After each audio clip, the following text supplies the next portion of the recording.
Good morning. This is Grateful Ed. Hope you're having a fantastic day. It's a great day to be alive, and I thank God I'm alive, to make this video and talk about Gangstalking. Okay, I want to thank everybody who's, giving me the benefit of the doubt and listened to my position and giving me a chance. Okay, while I've been under these attacks, it means the world to me. It really, really does. So let me continue with a story that I want to share. That's maybe 15 years ago, right? My friend had mentioned that he got his disability, right? So he was under disability, but he was taking side jobs and getting paid under the table, tax free. Okay, which is my uncle did it in California. I know it's done, to get paid under the table. Little hush hush money so they don't have to report it on their taxes, whatever. Okay. So, I told him, I said, look, dude, you got disability. Why would you put that at risk? Well, I look at it from a different point of view now because if you, if you, okay, if you're in the system and you're in, part of the secret societies and believe that the government agencies have your back, then, I suppose you could step out and be bold and a little more arrogant about that and be able to talk about it and beef up your own ego because of that. Okay. So, but anyway, that hit my mind because when I moved back to Ohio, what had happened is that I was offered from a friend of mine, a new friend that I met, and good dude, and the offer was that I run a service organization, and don't worry about it, I would be paid under the table. Well, I didn't put those things together, but I denied them that, okay? Even though, it could have been done, I'm sure. But the thing about it is, why would you want to jeopardize yourself and put yourself out there? Okay, because once you did that, then you would be in. You would be in these societies, and they would have leverage over you in order to hold over your head. Okay, which means that they can control you and control your motives and control everything you do. Okay, so that's just one thing I wanted to bring up today, and these things happen. How can I say it? They don't care who you are. They don't care your status in life. When all these setups and all these manipulation tactics, gang stalking, illegally planted cameras in your house, gossip coming around the house, coordination with their organizations, coordination with their law enforcement or government agencies. Once you're marked, okay? And I'm just saying, stand up. Please learn to recognize these signs and signals, especially when you're getting mixed messages from your family, your friends, your co-workers, or whatever. You gotta learn to read that, okay? Trust your gut and trust your higher power. Okay. So part of these attacks were with energy weapons, okay? Directed energy weapons, and that is at a higher level, but nobody's exempt. We're all susceptible, to these attacks, and I believe we all have been, as part of this grid and part of this matrix.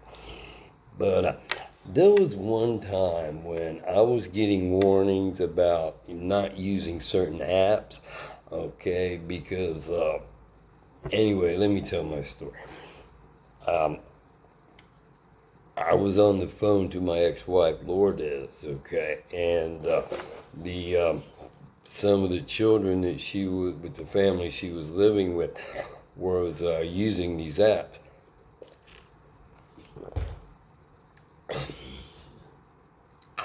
So I don't know how this was done, okay, but all I'm saying is you could feel it was like a jolt of electricity that was coming through my cell phone. Anyway, that's what I felt. All right.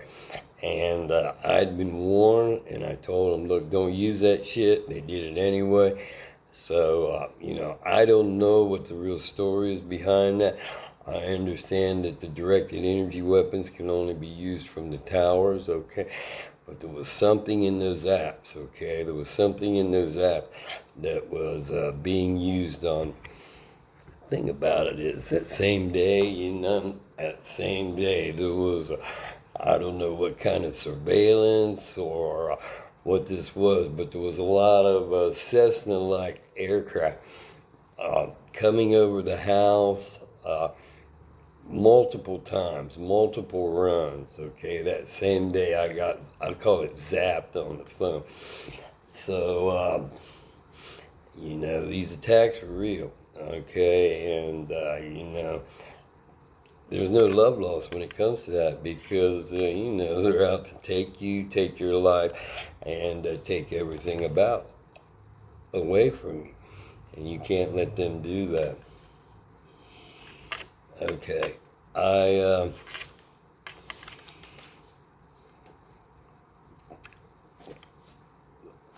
there's a story I just want to share. Okay, how sometimes things don't go the way you planned, but it can work out later on in a different manner for which you could never dream or never imagine. Okay, so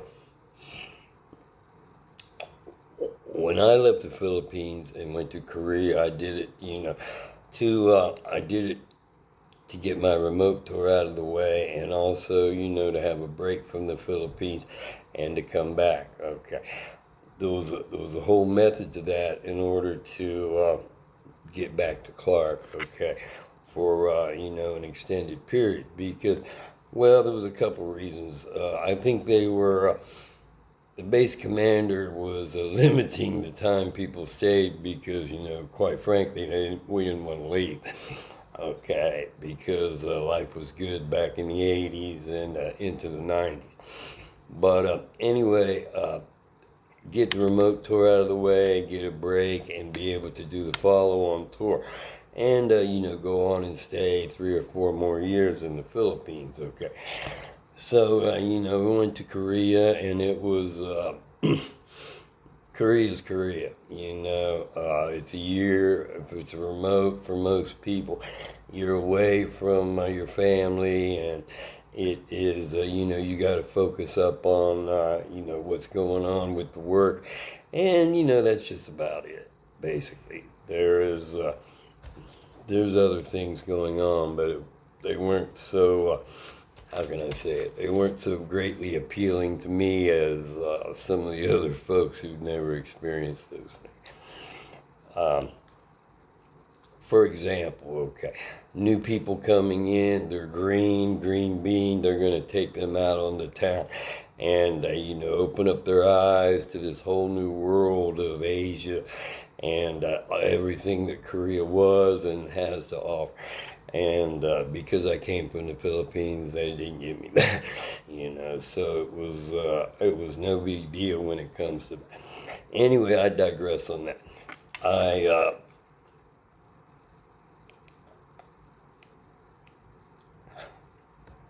We had a chief master sergeant come in. Um, and I told him, hey, I'm trying to work my continued overseas tour back to the Philippines, or excuse me, a follow-on tour. Okay, um, and he gave me the impression that he was on my side fighting for that, and maybe making some calls or inquiry, because he told me, don't worry about a thing. You're going back to Clark. Don't worry about it.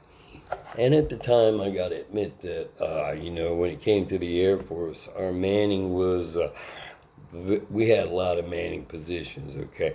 So it wasn't very difficult to go to Korea for a year and then come back. The thing about it with me is when I left the Philippines, I had been promoted already. I didn't know it, but I had been promoted to E6. So that puts you in a different assignment category. At least it did back then. Okay. So I'm working it. Excuse me. And all of a sudden, I get an assignment to Laughlin Air Force Base, Texas. Okay, well, Laughlin Air Force Base is, it's not, it wasn't on my wish list, okay, and it's kind of out there, okay. If you love it, you love it. If you don't, you don't. Anyway, I had no desire for law. And I'd spoken about this before. I'd been promoted, so our colonel stopped me in the hall. Okay, and our colonel stopped me in the hall, and he asked if I'd been promoted, right? So the answer, I told him yes. I have a line number for Technical Sergeant E6, Tech Sergeant. So, he got that look on his face like he was scheming something. So, thought I was going to Clark. I was assured I was going to Clark. And then, the official assignment came down for Laughlin. And then I get a call, out of the blue that said I'd been diverted. I'd been diverted to McClellan. And I didn't know about these things. I had no idea. And it was a special duty, and I needed to get a top secret clearance in order to go to McClellan. Okay, so how can I say it? It was better than great. It was an outstanding assignment, and it was an outstanding opportunity, and long-lasting relationships that you never forget. And I don't know how to say it. That sometimes you're working. How can I say it? You're focused on one thing in your life, okay, and things happen, and then things happen again, and everything. It's like a kaleidoscope going on. As you're manifesting your future, there may be God may have something else in mind for you that's much better. Okay, so never forget these things. Never forget that. But I do want to leave you with that message of hope. Okay, that things don't always go out the way things don't always work out the way you envision them to. But this gang stalking is real. Your family, your inner circle, your friends, they will sell you out, okay, because of their ideology. And I'm bracing myself, I really am, for the breadth and depth of these illegal setups that have gone on with me personally, okay. And the spells and the witchcraft ever since I was a child, I do believe. And, it begs the question, why is that done? Why would you do that, And if there's a bigger reason because of that, in order to help uncover child abuse, child trafficking, these type of things that have been going on in and around my hometown, then more power to it, okay? More power to the whole thing. And it all does make sense to a certain degree why my life has been different, okay? And why your life may be different too. But when the time comes, you got to stand up and you got to try to use the tools that you have in order to know this thing is real, okay? And it is deep, much deeper than some people can imagine, the kind of evil and atrocities that go on in the world. And, just because the politicians raise their flag and say the war is over, that doesn't necessarily mean that's true. Okay. You may have that war to fight later on, 5 years later, 10 years later, 20 years later on in your life. And it's real important that you do these things. So, for the people that have stood up and for the people that have helped break those generational curses, especially in the hometown, I want to thank you. And, these are the things that need to be done. Okay.